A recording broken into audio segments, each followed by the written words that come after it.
शंभूराजेंचा केलेला अनन्वित छळ आणि दिलेल्या मरण यातना म्हणजे मनुस्मृतीतील शिकवणुकीचा प्रयोग होता।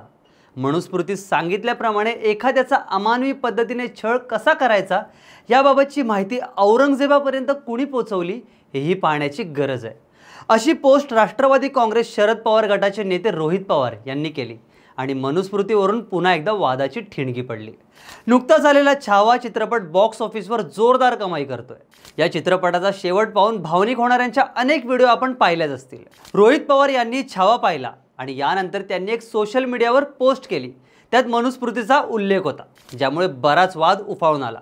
पण खरंच शंभूराजेंची हत्या ही मनुस्मृतीनुसार झाली होती का? याबाबत समकालीन कागदपत्रांमधील इतिहास काय सांगतो जाणून घेऊया व्हिडिओच्या माध्यमातून। नमस्कार, तुम्ही पाहताय गाजावाजा। आधी शंभूराजे कैद झाल्याचा घटनाक्रम पाहूया। शंभूराजेंची कैद ही मराठ्यांच्या इतिहासातील सर्वात दुःखद आणि दुर्दैवी घटना। संगमेश्वरी शंभूराजेंसोबत मराठा सरदारांनी मुकरब खानाचा प्रतिकार केला, पण त्यांचं सैन्य मराठ्यांच्या 5-6 पट होतं। या लढाईत सरनोबत म्हाळोजी घोरपडे यांना वीरमरण आलं। संताजी घोरपडे आणि खंडोबल्लाळ वाट मिळेल तिथून निसटले, मात्र शंभूराजे आणि कवी कलश खानाच्या तावडीत सापडले। त्यांच्यासोबत इतर 25 जणांनाही अटक करण्यात आली होती। यावेळी औरंगजेब आपली छावणी दौंडजवळच्या बहादूरगड इथे लावायला निघाला होता, त्यामुळे जखमी राजबंद्यांना घेऊन खान बहादूरगडाकडे निघाला। 15 फेब्रुवारी 1689 रोजी शंभूराजे आणि कवी कलश यांची छावणीच्या बाजारातून धिंड काढून विटंबना करण्यात आली। यांचं वर्णन मुघलांचे अखबारी साकी मुस्तेद खान, खाफी खान, ईश्वरदास नागर, भीमसेन सक्सेना, इटालियन प्रवासी निकोलाओ मनुची यांनी सविस्तर केलंय। यावेळी औरंगजेबाने आदेश दिला होता की शंभूराजे आणि कलश यांच्या अंगावर तख्ता कुला म्हणजेच गुन्हेगाराचे कपडे आणि विदूषकाची टोपी चढवावी। त्यांना वेगवेगळ्या प्रकारे पीडा देऊन त्यांची विटंबना करावी।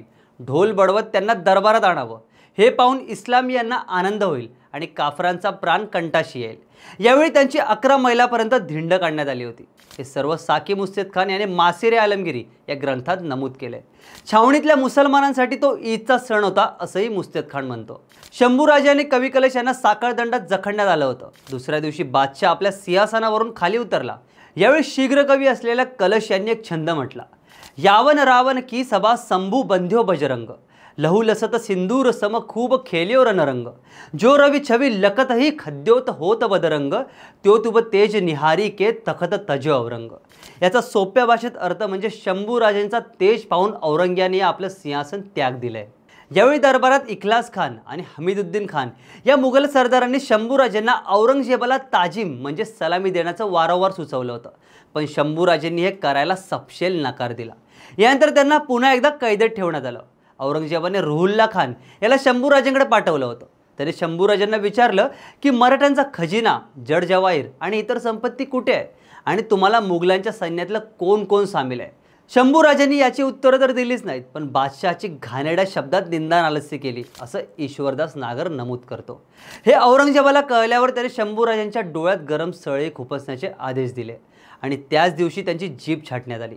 यावेळी औरंगजेबाने शंभूराजेंकडे धर्मांतराचा प्रस्ताव देखील पाठवला होता, जो त्यांनी धुडकावून लावला। अंगावर जखमा, त्यावर मिठाच्या पाण्याचा जाळ, त्यात डोळे काढले, जीभ छाटली, मात्र तरीही स्वाभिमानाने शंभूराजेंनी धर्मांतराचा प्रस्ताव धुडकावला।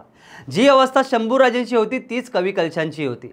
जवळपास महिनाभर शंभूराजेंवर अनन्वित अत्याचार सुरूच होते। त्यांची कातडी देखील सोलण्यात आली होती। यानंतर औरंगजेबाने दोघांनाही मृत्यूदंड देण्याचा हुकूम केला। औरंगजेबाच्या छावणीने बहादूरगड सोडून पुण्याच्या दिशेने कूच केलं। औरंगजेबाच्या मते त्याने जे युद्ध सुरू केलं होतं ते धर्मयुद्ध म्हणजे जिहाद होतं। त्यामुळे मुस्लिम धर्मगुरूंच्या आदेशाने आणि मुस्लिमांच्या शरिया कायद्यानुसार काफिर असलेल्या शंभूराजेंना मृत्यूदंड देण्यात यावा अशी औरंगजेबाची इच्छा होती। इथे ही गोष्ट नमूद करण्यासारखी आहे की शंभूराजेंना मनुस्मृतीनुसार नाही तर शरिया कायद्यानुसारच मारलं गेलं होतं आणि याचे पुरावे आपल्याला मासिरे आलमगिरी, फुतवाते आलमगिरी या औरंगजेबाच्या अखबारींनीच लिहिलेल्या समकालीन आणि विश्वासार्ह ग्रंथांमध्ये मिळतात। विशेष म्हणजे मराठ्यांच्याही एकाही साधनात मनुस्मृतीचा उल्लेख कुठंच मिळत नाही।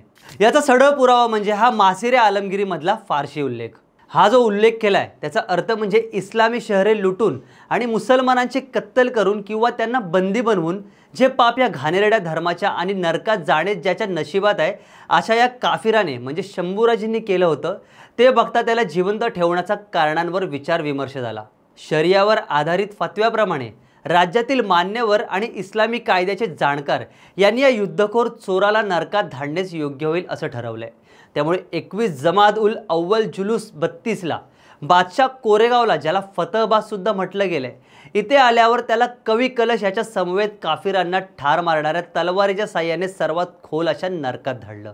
याच्या खाली फारशीत अजून एक ओळ आहे, ती म्हणजे काफिर बच्चा जहन्नमी रफ्त, म्हणजे काफिराचा मुलगा नरकात गेला। मुस्लिम धर्मगुरूंनी राजबंद्यांच्या मृत्यूदंडाचा फतवा औरंगजेबाकडे दिला आणि मृत्यूचा अंमल सुरू झाला। अखेर औरंगजेबाच्या आदेशाने 11 मार्च 1689 रोजी म्हणजेच फाल्गुन वद्य अमावस्येच्या दिवशी शंभूराजे आणि कवी कलश यांची वडूगावच्या रानात तलवारीने हत्या करण्यात आली। त्यांच्या शरीराचे तुकडे करण्यात आले। ईश्वरदास नागर यांच्यानुसार शंभूराजांचं शिर हे औरंगाबाद म्हणजेच आजच्या संभाजीनगर पासून ते बुऱ्हाणपूरपर्यंत ढोल बडवत मिरवण्यात आलं होतं। यानंतर ते दिल्लीला नेऊन शहराच्या द्वारावर लटकवण्यात आलं। आता पुन्हा एकदा रोहित पवार यांच्या वक्तव्यावर येऊया। त्यांच्यामध्ये मनुस्मृतीत सांगितल्याप्रमाणे एखाद्याचा अमानवी पद्धतीने छळ कसा करायचा याबाबतची माहिती औरंगजेबापर्यंत कोणी पोहोचवली हेही पाहण्याची गरज आहे। आता मनुस्मृती किंवा त्याद्वारे हत्या करण्याची माहिती औरंगजेबापर्यंत आली याचा एकही समकालीन पुरावा आपल्याला सापडत नाही। औरंगजेबाला फितूर बरीच लोक झाली होती, हा इतिहास आहे, पण त्यांच्या म्हणण्यानुसार शंभूराजेंना मृत्यूदंड देण्यात आला याचा एकही उल्लेख आढळत नाही।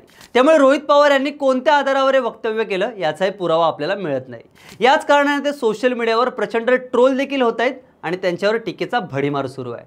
औरंगजेबाने शंभूराजांची क्रूर हत्या केली। यावेळी त्याला वाटलं असेल आता आपण दख्खन काबीज करू आणि मराठ्यांना चिरडून टाकू, पण त्याला हे माहीत नव्हतं की प्रत्येक मराठा सरदार शंभूराजांसारखा स्वाभिमानी होता। शंभूराजांच्या नंतर राजाराम महाराज, छत्रपती ताराराणी, छत्रपती शाहू महाराज आणि ज्ञात अज्ञात मराठा वीरांनी औरंगजेबासारख्या बलाढ्य शक्तीशी मुकाबला केला आणि मराठा शक्तीला दिल्लीपर्यंत नेलं। इतिहासातील अशीच नवनवीन माहिती जाणून घेण्यासाठी गाजावाजाला लाईक, शेअर, फॉलो आणि सबस्क्राईब करायला विसरू नका।